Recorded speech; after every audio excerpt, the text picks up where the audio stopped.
You idiots have loaded up a hair-trigger, double-barrel shit machine gun, and the barrel's pointed straight at your own heads. So, like the barrel of the gun's bent backwards? Let's go, Randy. These boys want to play hardball. We can play hardball, too. Those two shit rats just pissed on $40 worth of eclairs at the bake sale. Randy, did you see that? Goddamn shit apple driving a shitmobile. What kind of a father lets his daughter do that? On Friday, August 25th, 2017, Canadian actor John Dunsworth sat down with Wisconsin International Radio to talk about the show Trailer Park Boys and current events. Miles Kristen here for Wisconsin International Radio, and today I am joined by the one and only John Dunsworth, also known as Trailer Park Supervisor Jim Leahy. Peace. So to start off, Mr. Dunsworth, tell us about the Jim Leahy show and Randy and some of the things going on with SwearNet. Well, we've been so busy doing season 12. Did we do season 12? Is that the, yeah? Yeah. This one we just did, yeah. And I've been trying to have a vacation, but I'm available whenever they call me, but we haven't done a Randy and Leahy show for months.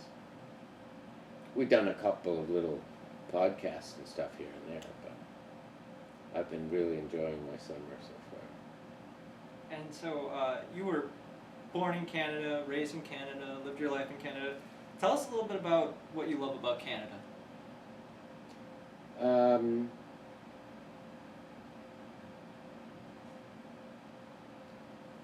I wouldn't call me too nationalistic. I'm not a jingoist, you know, I'm not.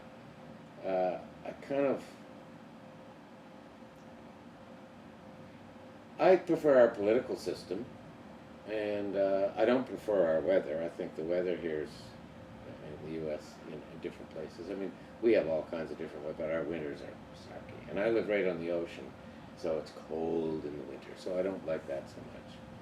I love the architecture in the U.S. and I mean, we usually play in movies downtown, in movie theaters and performance spaces downtown or clubs and stuff. So we don't get to see the seedy side of the U.S. And I love this country, and I sort of bunch them both together. Canada and the U.S. are North America. Now there's you know, with Mr. Trump talking about rejigging free trade for. I mean, we have 10% of the population of the U.S. So if he rejigged, how much can he rejig to save how much? I mean, what an idiot. I'm sorry. Oh, no. In fact, let's go into that. Since the last time we talked, America elected a new president. Yeah. Your thoughts on that? Well, I just think it's silly. I mean, it's just ridiculous. I mean, most people voted against Hillary Clinton because they were made to hate Hillary Clinton for one reason or another. Some people had a genuine hate on for her for one reason or another. I mean, I saw her. I mean, nowadays, you know, I saw in the paper this morning somebody won $700 million, you know, on a lottery ticket. Someone else yesterday I heard won $400 million because she used talcum powder and caught ovarian cancer. I mean, what's money nowadays? I mean, it's a commodity. The crime is that a lot of people don't have any.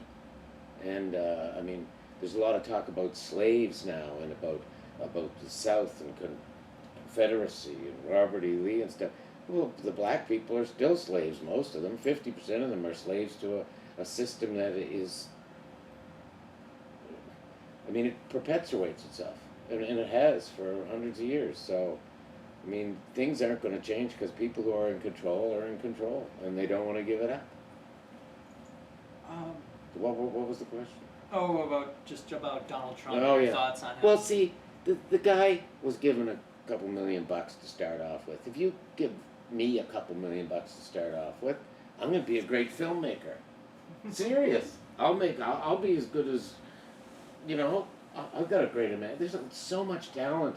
There's so many people with so much to give. There's so much creativity in the world if it's allowed to flourish. But you know yourself, in school, if you want to be creative or a little bit innovative or different, you're slapped down. No, this is the right answer. Color inside the lines, my friend. It's the political system is In Canada, we have a new prime minister too. I mean, I think he's in a couple of years or a year and a half, Justin Trudeau, and not he's part of a power base. You know, his father was the prime minister.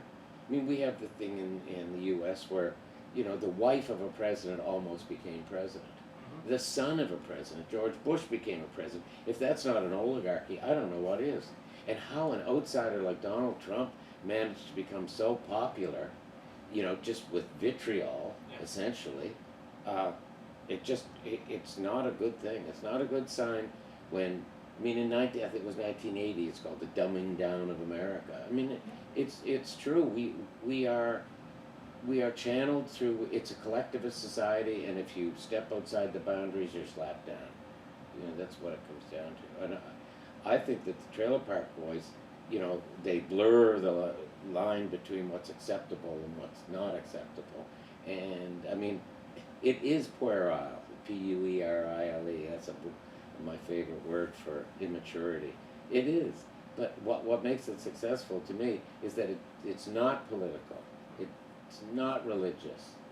It's not, well, it is sexist because the boys write it and they don't know how to write for women. So that's what my daughter Sarah always says. But making people laugh and keeping people happy should be the prime occupation of everybody. I want some argument. I mean, don't you, so I have a question. Yeah. You say the show is not political, but you have two of the main characters are gay men. You had a person that was cross-dressing and passing as a woman, and you've had other things that I see would be political. Do you see that as political, or like trying to push the boundaries of comedy, or how do you see that? Well, even though we play at that, none of us are alphabet people. There's no LGBT, SUMP, you know, there, this and that.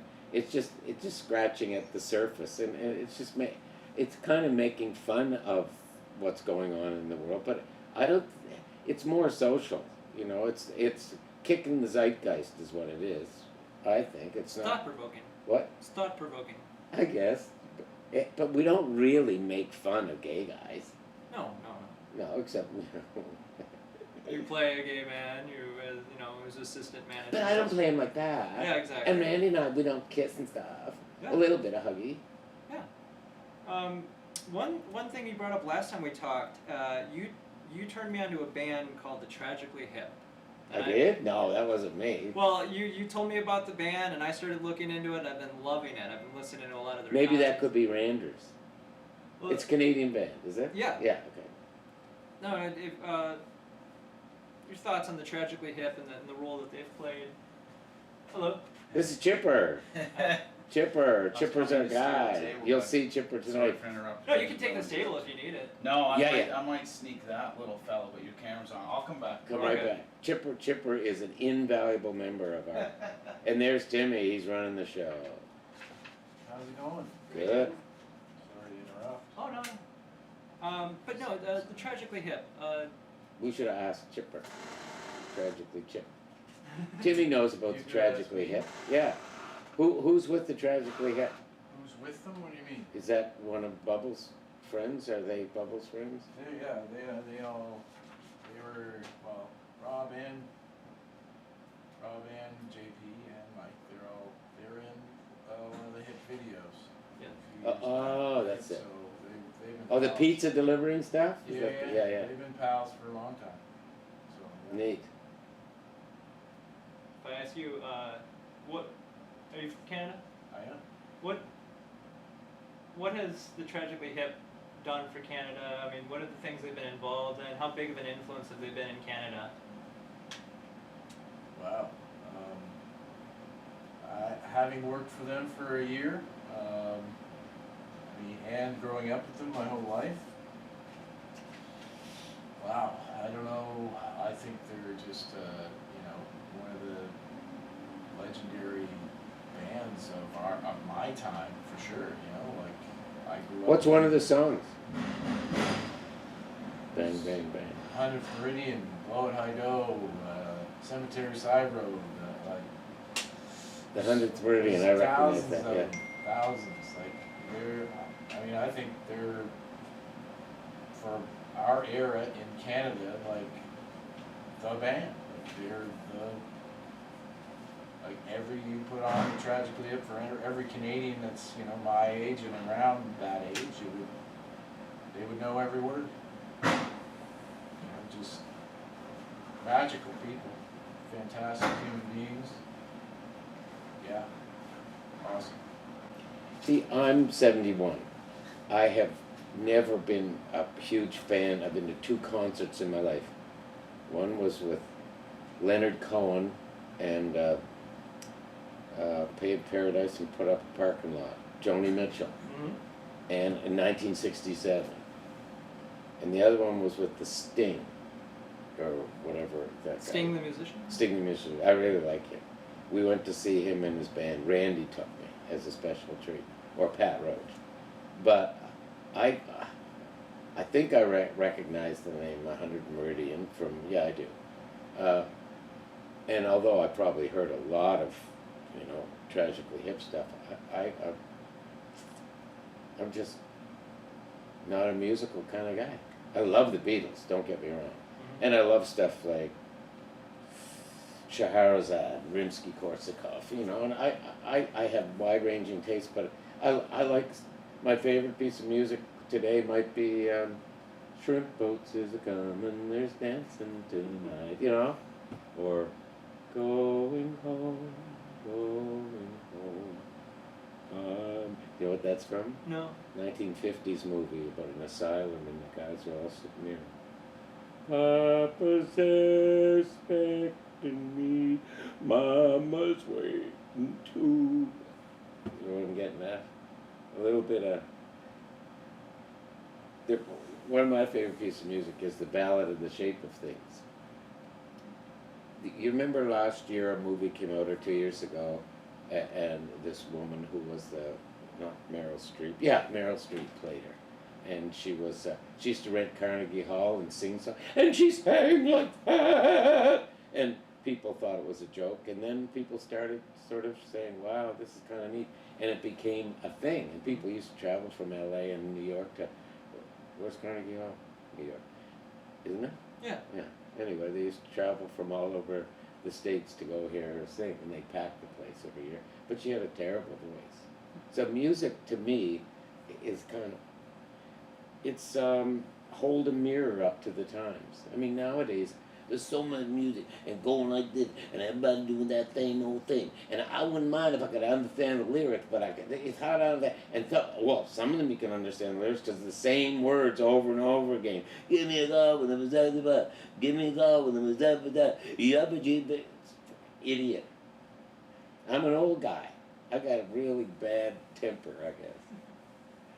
But I don't take myself that seriously. I just, for a moment I do, and then I take the opposite tack. So, where does Canada stand now on the legalization of marijuana? Are they moving towards it? And well, here's the thing.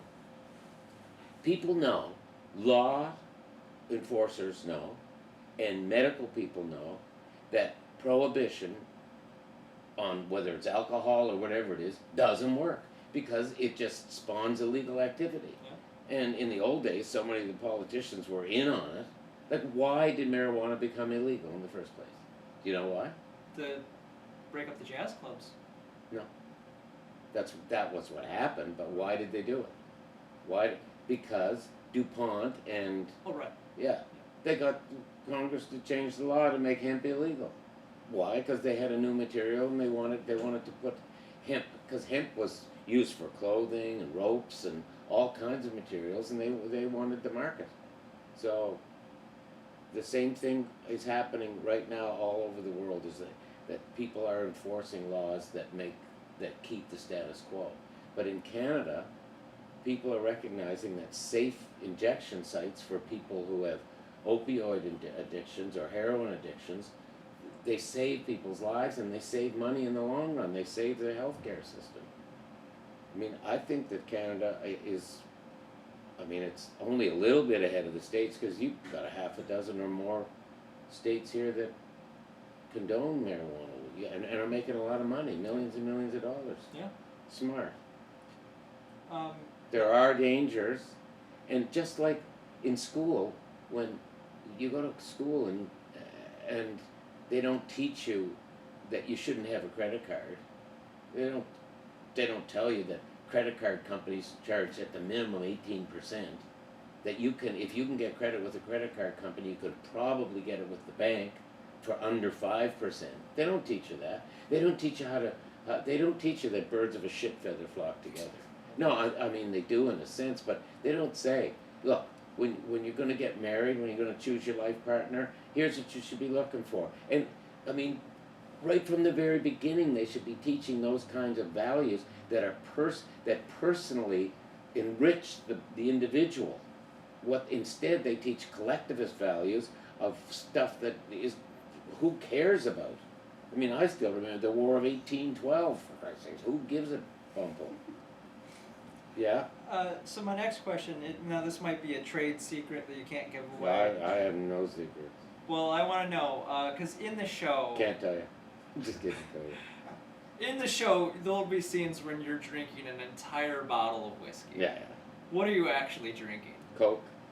Coca-Cola? Coke and water. Coke and water. Now, here's the thing. A lot of people, they buckle under peer pressure. Mm-hmm. And a lot of people get drunk, even though they didn't particularly need to or want to. Yeah. Because people are putting drinks in their hands, or they got to have a drink. Just have one drink at the start of the night, and then get your glass filled with something that looks like a drink. And Coke and water, you can make it look golden. Seriously, you can make Coke and water look like it's a light rum, or a medium rum, or a dark rum. And you can match any color just about with Coke and water. And since I've been drinking Coke since I was 2 years old, it doesn't hurt my stomach. But they used to give me tea and water, and finally I said, no, please, no more. And then I discovered this wonderful secret. So you don't have to get drunk. You don't have to get drunk if you don't want to.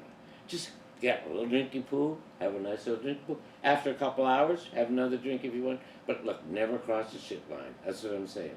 The shit, you know when you're there, you're just sort of balancing right there, but the shit robe hangs, and the shit robe's pretty slick. And all you need to do is drink a little bit too much, and then, my friend, you're going to fuck yourself over. That's all you're going to do. Not going to hurt anyone else. Well, you might, but you're going to hurt more. You punch someone, you're going to get a sore fist, aren't you?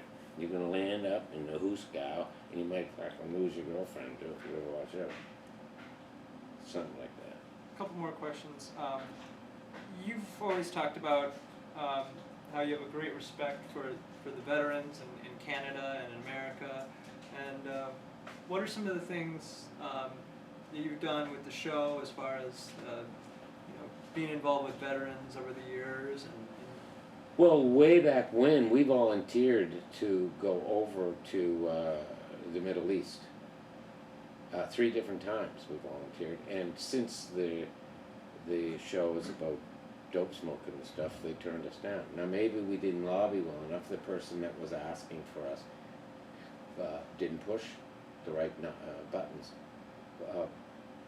But I know that many people have come to me and said, man, when I was over there, the only thing that kept me sane was Trailer Park Boys. At the end of the day, when I came in from the shitstorm, I'd put on a couple episodes and then I could laugh and go to sleep.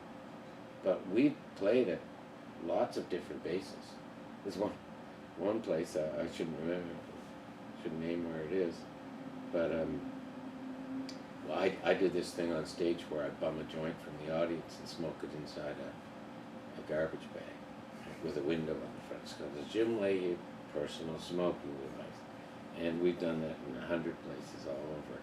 But I always say, listen, are you going to object to that? And this guy said, go ahead.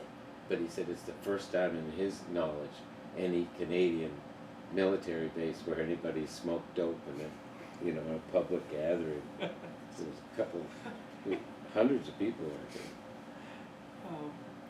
Next question. In the show, there is a lot of guns and a lot of gunfighting. Are these guns filled with blanks? Is the sound effects added in later? I mean, how do they make all of this very realistic gun shooting? We really shoot people. Last year when Ricky's saying to Mo, put the gun down, and Mo throws the gun, bang, and shoots Ricky right in his family jewels. But it's sometimes it's fake blood, but not that often. You know, like if Ricky get hit if Leahy hits Ricky with an arrow, and Ricky has an arrow wound, and they pull it out, there'll be a little red spot there. But we don't take it too seriously. I mean, there's no gunfire experts or anything on the set. It's just foolishness is what it is. Ricky gets shot in the ass. Julian's only been shot once. I shot him, but I made a mistake. I love Julian. Julian's sexy. We touched on this a little bit earlier, but if you care to comment, what are your thoughts on Justin Trudeau, your Prime Minister? And Well, I was really happy until he abrogated his promise to do away with our first past the post electoral system. It should be representative. For example, if the Green Party gets 12% of the vote, they should have 12% of representation in Parliament. And I think the same thing in the U.S. Of course, you have an electoral college can really fuck things up, which really did last time, as far as I'm concerned. I think they should have called it a draw and redid it. Got 2 new people in there and had it out. Of course, who have they got? Pence and... Well, Bernie might have... Why was he such a joke? Why did people say he was such a joke?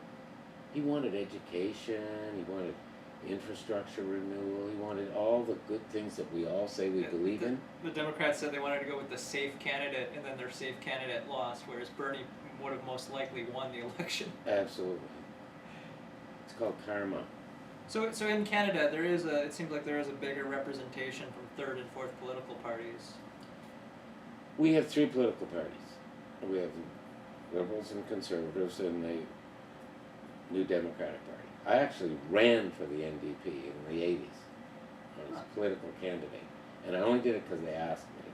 And at that time I was doing theater and... I remember seeing the video of you actually going door to door, I Yeah. think. It was called John Dunsworth, the Candidate. Yes. And I never said no. Like people said, can you coordinate our high school drama festival? Yeah.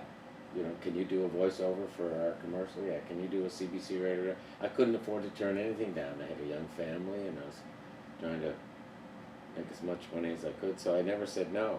And I don't know why I ran. I mean, any fool would know that I wouldn't stand a chance. But amazingly enough, 25 years later, the NDP did get elected in Nova Scotia. But the guy they elected was a numbskull. I actually had a meeting with him and begged him, because I'm involved with anti-gambling, keep it in the casinos, don't put it in the taverns, right? Because Because Ray will spend all the liquor money. Yeah. And I actually have spent thousands and thousands of dollars on gambling machines, personally. I didn't spend rent money or food money, but the thing that trigged me was my brother-in-law stole $500,000 from my wife's family, and I just thought, this is ridiculous. And then I found out that was the story, that all the money, 70% of all the money that they get through video lottery come from addicts, and that there's 5,000 people a year who kill themselves in Canada. Can you imagine how many in the States? From addiction. So the government's building roads and doing their skullduggery on the deaths of people who are addicted to gambling. And the first thing that a politician says is, do no harm. And that's harm. Yeah. I forget what the question was. Oh yeah, the 3 political parties. They're all the same because they all want to stay in power. There's no long-term planning, because it's not politically correct to say, if we do preventative medicine now, we're going to save money down the line. What they want to do is right now cut the healthcare workers. Like right now in my province, the premier just said, okay, public sector wages frozen, no negotiations, even though they're unionized, no third-party negotiators. That's it. Last year, what did he do 2 years ago? He killed our film industry. I mean, it's just struggling, flapping like a dead flounder. No, our premier in Nova Scotia. Oh, right. And I have a company for over 30 years called Filmworks, which was a casting agency. I started my own theater way back in the 70s, and then in the 80s I started a casting company. And of all the years that we had, last year was the worst. This year's we're going to make maybe 20% of what we made before he promised that he wasn't going to touch the tax credits until 2020. And then as soon as he had a chance, for no reason, no, it doesn't save any money or anything. It was just an idiot move because it looked good to the people. We don't want these people in the theater. Like we work 12 hours a day, and half the time we're not working. So when we do work, we should make some good money so we can. I mean, nowadays in Canada, a fisherman can go and make $250,000 during lobster season, and then apply for the dole and get. I mean, there are so many inequities. It just boggles the mind. We lost so many creative people. They moved on to other things. I had two of my daughters were involved in the film industry. They've gone back to school now because there's no jobs. Maybe it's good they went back to school, but that's a scam too, isn't it? Can be. Well, my last question. You've been an actor for many, many years, decades. You've been on the Trailer Park Boys, as well as a few other shows going on in Canada right now. Tell us, what has been your greatest successes as an actor in your career?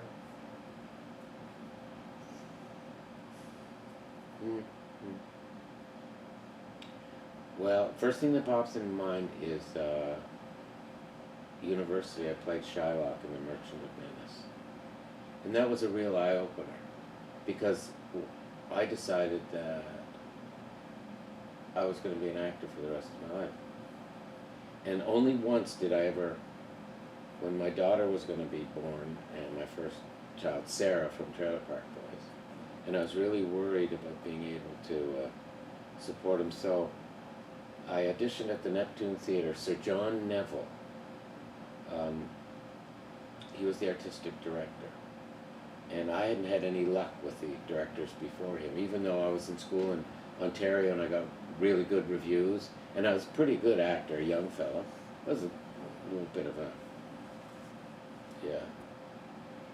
thought too much of myself perhaps. So when I came back to Nova Scotia after studying theater at the university up there, I couldn't get any work at the local theater. So I opened my own theater, and that went for several years. And then they tore the building down. And so I'm floundering, I'm doing this and that and the other thing. I'm doing, commercials and stuff like that. And I went and auditioned for Neville, and he seemed so, it was very British, wonderful British gentleman. And I knew I fucked that one up too. So I took a real estate course, and I started a week late, and I got the highest marks in the class, which is the first time in my life I ever did anything like that, because I never graduated from anywhere, including university or high school.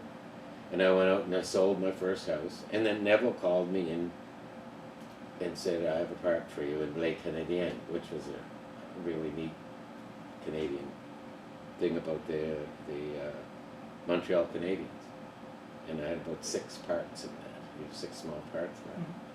And when he called me in, the next stop I made was I took my little real estate bag back to the office, and I said, see ya. Now, I don't know why I was so confident or so hopeful, I suppose, on the basis of that, because the next time he called me was to play a guy in The Night of the Iguana, and I was the guy carried the baggage on stage, and I peed on the baggage or something. I turned it down. I sent him a note and saying, it was a come down, and which was the stupidest thing a guy could ever do. I mean, because he was doing it as a favor, because he had no other parts for me, but I didn't look at it that way. And lo and behold, he still hired me after that. I even got to direct. I've directed a lot of plays over the years as well. I forget what your question was. Oh, just your greatest successes as an actor. Well, I like directing too, and I directed a couple trailer parks, and I directed a dozen Gilbert and Sullivan's, comic operas. I think my success is that I've been able to keep working, period. And I've had some high points and some, every 5 years I do a live play. This is a live play we're doing tonight, but I'm talking about, Tennessee Williams or Pinter or Shakespeare or something. So I try every couple of years to keep my hand in there. But lately, I'm finding it hard. I can learn my lines. I'm pretty darn good at learning them, but it takes a long time to punch them in. Like there's a script I have here for tonight. There's only a couple pages where I learned dialogue. A lot of it's ad-libbed. Took me, I worry. I get up early in the morning and I get into it, and then a couple hours later I'll pick it up. But the trick is to have someone work with you on the lines. That way you can learn twice as quick. But very few people have the proximity. When I'm ready to do it, there's nobody around. But I like to go down in a building. I do stonework now. Have you ever seen my video? Yeah, in fact, somebody who knows somebody who opened for you and Pat last year in Green Bay, a guy named Brendan, I believe, mentioned that you do a lot of work with granite. Yeah. Every year, every summer. That's how I stay in shape. This year I'm on my 3rd ton of sand. My record, I think, was 8 tons one summer. I could do 12 pours in one day. Now I'm doing 1 or 2, just taking my time. So are you on the Atlantic? Right on the Atlantic. And right now I'm working at high tide when I'm trying to shore up the wall that I put there, and the sea washed out the big ones. At high tide, when I'm working on it, I can get my feet wet. But I built a swimming pool and a theater of stone. If you go to John Dunsworth YouTube, you'll see that a couple of years I've done a lot since then, but you'll get an idea of what kind of stuff I like. I think that's my favorite occupation right now, is working, building things, painting stuff. When I'm going to sleep on the bus last night, I'm thinking about the pair of oars I've got hung up in my workshop that I've put the second coat on. Can't wait to put the little red stripe on them, those kinds of things. I think that, what was it? The evil that men do lives after them. The good is often interred with their bones. I think more appropriate is my father. I said, Dad, do you know anything for sure? My dad was a psychiatrist and a brilliant man, president of this and that and the other thing, well loved by his patients. I said, do you know anything for sure, Dad? Because we hardly talked like that. I'd have the token, get brazen. He was really anti-marijuana, big-time spokesman. He said, well, so when you're dead, you're dead. But you're not quite so dead if you contribute something. So I'm trying to make stuff for people to use after I'm gone. That's what and not trailer park and not a play or a movie. Because I got sidetracked there for a bit because I was doing theater and having a great time, and I had my own theater and I was in demand as a director, and I decided that, when a play is finished, it's finished. And you got a review, whether it's good or bad, or several reviews, and you have some photos.